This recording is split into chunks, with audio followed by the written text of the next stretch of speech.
김수고입니다. 오늘 정말 의지와 용기를 가진 여러분들의 말씀을 듣게 되겠습니다.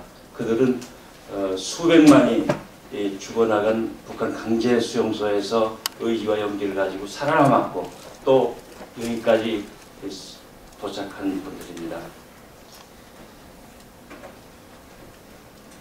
지난 11월 23일 연평도 포격 사건, 3월달에 천안함 폭침 사건, 그 다음에 작년에 제2차 핵실험, 그 앞에 장걸 미사일, 이룰 수가 없는 이러한 일들은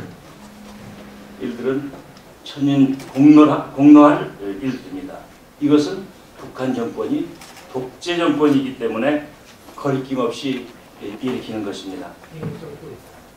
만약에 북한 사회에 초보적인 민주주의가 존재하고 기본적인 최소한의 인권이 보장된다면 아무리 장악한 정권이라도 그렇게 마음대로 하지는 못할 것이라고 생각합니다. 북한 주민들한테 최소한의 참정권이 인정된다면 북한 정권은 모든 일을 조심스럽게 할 수밖에 없는 것입니다.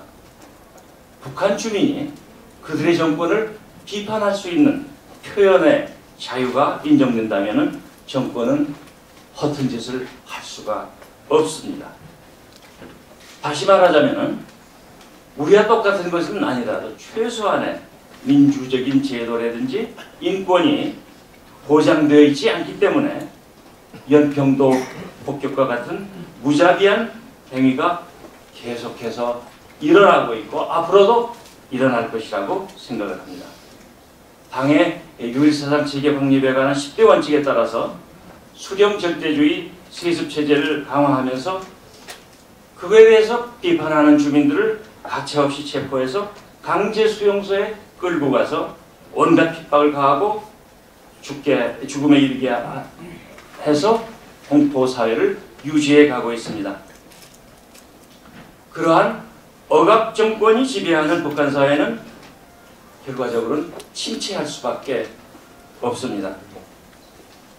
그들한테 주민들한테 자발적인 생산 의욕이 생겨날 수가 없습니다. 정권의 정책 실패로 수백만 명을 대량 아사하도록 만들었습니다. 그럼에도 불구하고 개혁 개방을 할 생각을 하지 않습니다. 지금 북한 정권한테 남아있는 유일한 정권의 유지 방법은 남한을 협박해서 쌀, 비료, 현금을 얻어가는 것입니다. 그렇기 때문에 천안함 폭침, 연평도 포격을 행하는 것입니다. 다른 각도에서 보면은 그것은 북한 정권의 수명이 마지막 길에 들어섰다는 것을 의미하기도 합니다.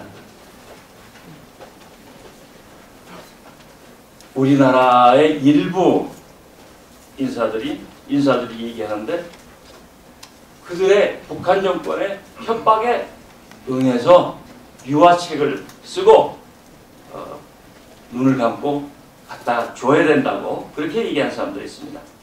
그리고 그들은 북한의 인권을 거론하는 것은 시기적으로 너무 이른 일이라고 그렇게 얘기를 합니다.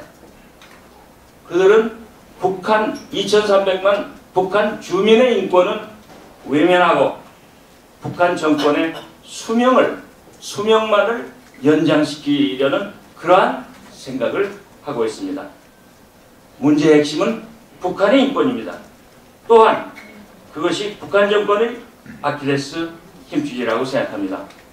가장 대표적인 것이 강제 수용소입니다.